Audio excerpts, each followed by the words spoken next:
So if ever there was an issue that could prove to the children, such as Geno360 and Atheist Gamer 100, that the world is not black and white, nor is it even shades of gray. It is every color of the spectrum. Like the colors of the light spectrum, there are the lower ends and there are the higher ends, and they all conflict with one another. Orange is not red, red is not pink, pink is not green, etc. Sometimes these colors can intertwine, make new colors. Sometimes they negate one another. Sometimes they just make a blob. But whatever the case may be, morality is not so simple as to say all or nothing. But at the same time, it cannot be denied that there is indeed morality. And this comes up with an issue I have just discovered, thanks to Reddit. And that is, Ron and Rand Paul have come out against net neutrality. Now, what net neutrality is a bit of an enigma. Even I myself did not know the full details of what net neutrality entailed.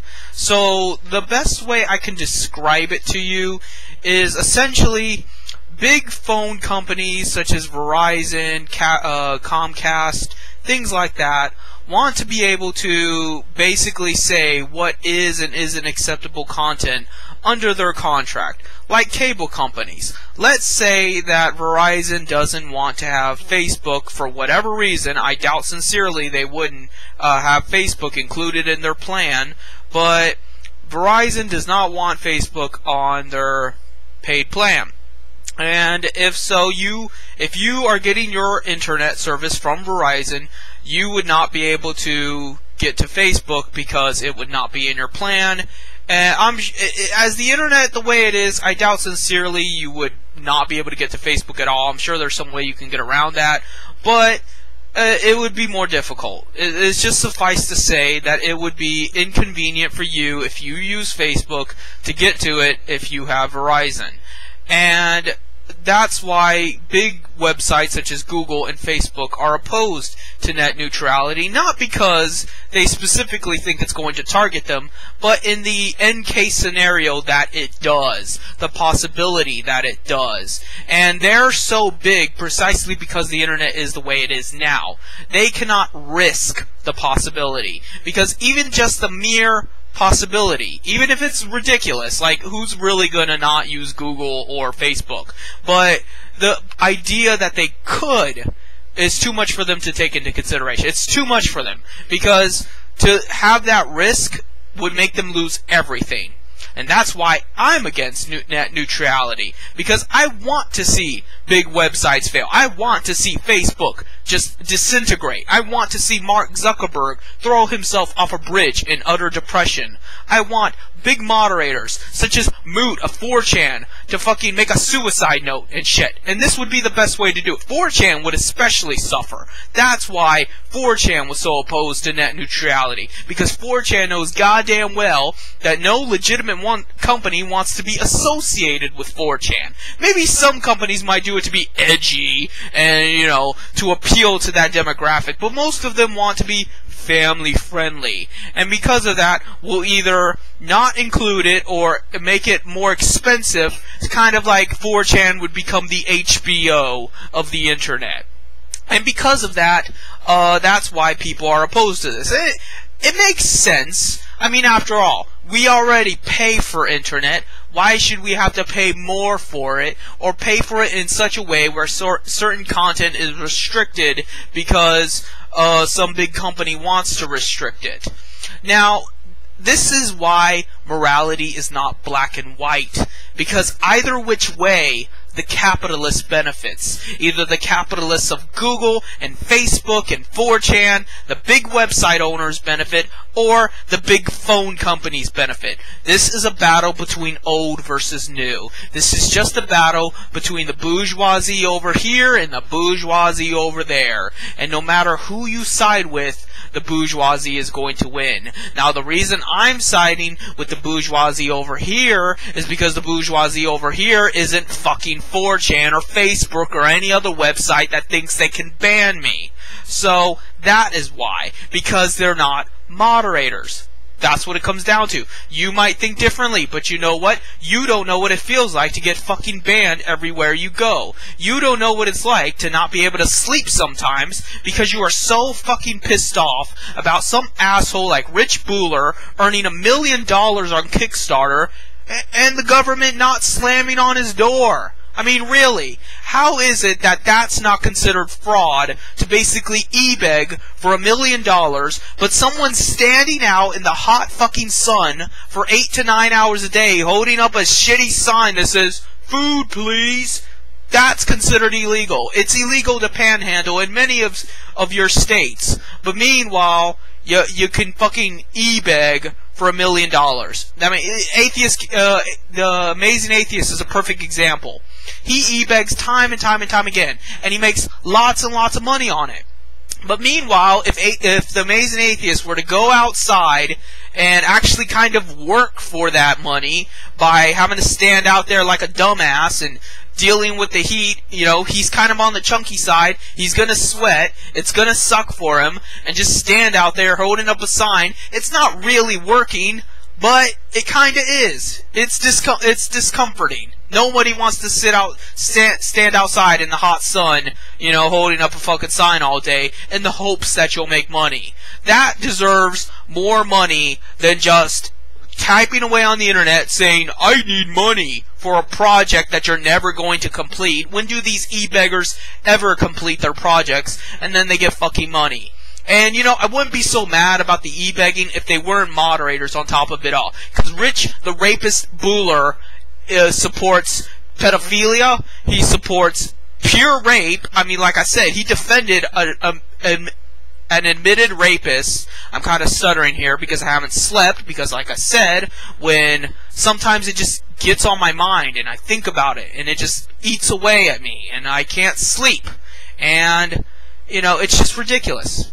It's utterly ridiculous that we live in, you in the States, you in the United States, live in a society where you can't stand outside for 8 hours to earn money, but you can type away on a computer and just beg for money, and you get it. You get a lot of it. That's retarded. That's completely ass backwards. And then on top of that, the people that are getting your money are also banning you. They are also telling you what you can and cannot say, and yet you're still giving them fucking money. What is wrong with you? That's my issue here. And whatever it takes to get back at those kinds of people, I am willing to do. I am willing to deal with having to pay a pre-planned shit. I'm willing to deal with having to pay for internet the way I do cable, where certain websites are restricted against me, so long as it's not them who is restricting my content, so long as it's them that suffer. I am willing to suffer a little so that they suffer a lot, because I already have nothing. I have nothing to lose from this, but they do. That's what it comes down to. That's what being a revolutionary is all about. Knowing where you stand, knowing how much you have to lose and how much you have to gain. When you are really poor, when you are really the disenfranchised class, you have absolutely nothing to lose. And that's why you revolt, because you have nowhere to go but up. So that means that whatever they take from you means nothing, because they have nothing to take. You have absolutely nothing to take away from me. I have no freedoms as it is. I can't even fucking post online. People are always threatening to ban me. People are always slanderizing me and fucking just making up shit about me. And other people are making lots more money doing whatever the hell they're doing, which isn't the hard work I put into my content. I put a lot of effort into everything I say and do, and I don't even make a fucking dime on it. But meanwhile, a rapist, a fucking rape sympathizer, rape apologist can make $1 million goddamn dollars by just saying, if you give me the $1 million, I'll make a trade paperback of the fucking webcomic I already wrote. No, anything is better than that. That is the lowest end of the color spectrum. That is the black. And while opposing net neutrality might not be the white, it is surely better. You cannot deny that. And Ron and Rand Paul are not supporting, not dissupporting net neutrality because of that. but they believe the moderator lie. They believe that just owning capital gives you the ability to abuse whatever you want to abuse. So this is karma, I guess, because you always think that you have the right to ban people, or that other people have the right to ban other people, I should say, because a lot of you aren't even fucking moderators. You're just wannabes. You just kiss their asses, and you're willing to let them abuse human rights like that. You're willing to let them you just harass people and bully them because it's their forum, it's their property. And that's what Ron and Rand Paul are saying. They're saying that the internet essentially belongs to Verizon and to Comcast and things like that. And now you want to argue otherwise. Now all of a sudden you're against moderators. When now it's not convenient for you. When it's not convenient for you, when property overrides the rights of the individual, now all of a sudden you got a problem.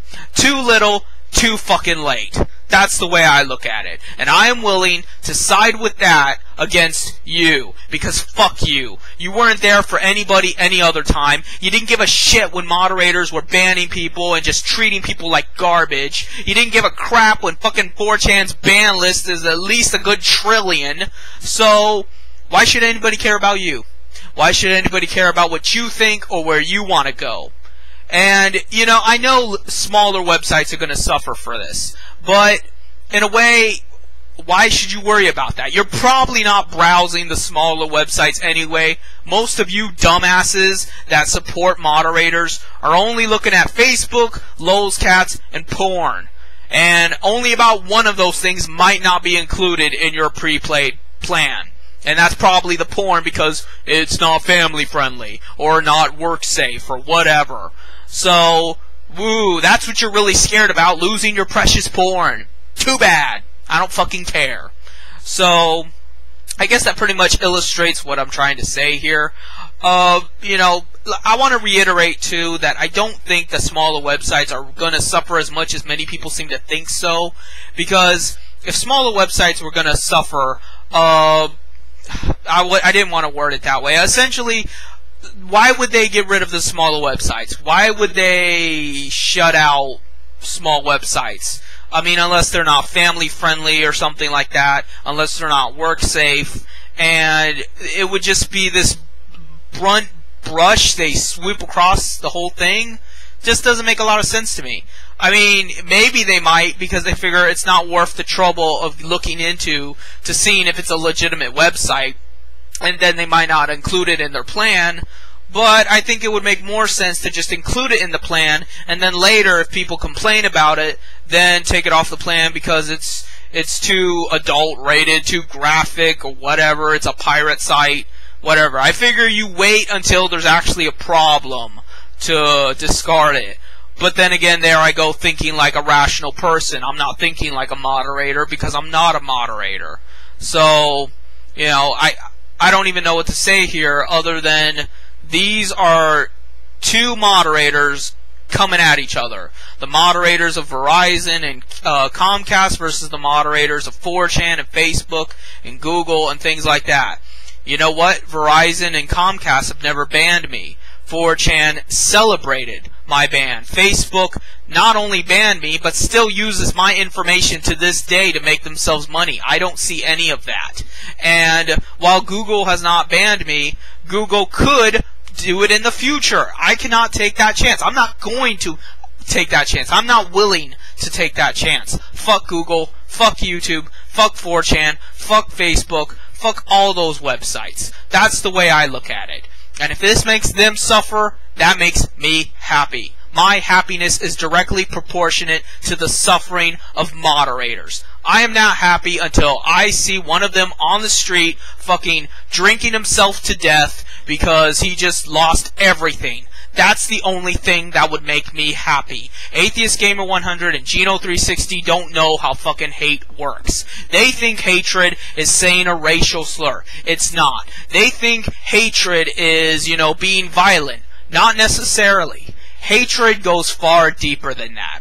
You probably, in your life, have never truly hated someone. You might have been very angry with them. You might have been very disgusted with them. Hatred is a conscious effort. Hatred is knowing full well that you are exaggerating your wrath. To know that you are using excessiveness, and yet you still do it because you're that petty. For example, if moderators were to be fined or even arrested, that would be justice. I truly believe that would be justice. But I don't want just justice. I want them to suffer. That's hatred. And I am willing to admit that. I am showing you what real hatred is. I have hatred for them. It doesn't mean that anything I say is illegitimate. What I say about moderators is definitely true, and I would say it even if my hatred wasn't so deep. But I do admit to hating them, and that I will support anything, anytime, anywhere against them. That's how you know the hatred is real. If it was just justice, then maybe under different circumstances I might not. If I was not full of hate right now, I might have to rethink my position on net neutrality. Because would it be worth the risk? I mean, really, would it be worth the risk if of moderators on the net to give it to moderators in the real world with the big corporations? Probably not. Rand and Ron Paul's opinion on the matter is irrelevant here. What's relevant here is whether or not can you commit to justice, or are you committing to a personal vendetta or vindictiveness? And I don't deny the fact that I have a personal vendetta, but I also am trying to tell you that good and evil do play a role here, and you have to choose a side. And one way or another, it's going to choose for you if you don't choose first. So take that into consideration. Think long and hard about the implications of your moral beliefs. Because you're going to find in life that you really do have to pick your battles. There's going to be too much shit going on for you to prioritize everything. So you're going to have to pick and choose, and you're going to have to stick to that. Because everything you do is going to affect you. Even if you think that you're a nice guy and that you just keep to yourself and don't bother anybody, it's still going to affect you. So I highly suggest that you consider where you stand, where you think you're going, and what you would do in that case scenario. So I guess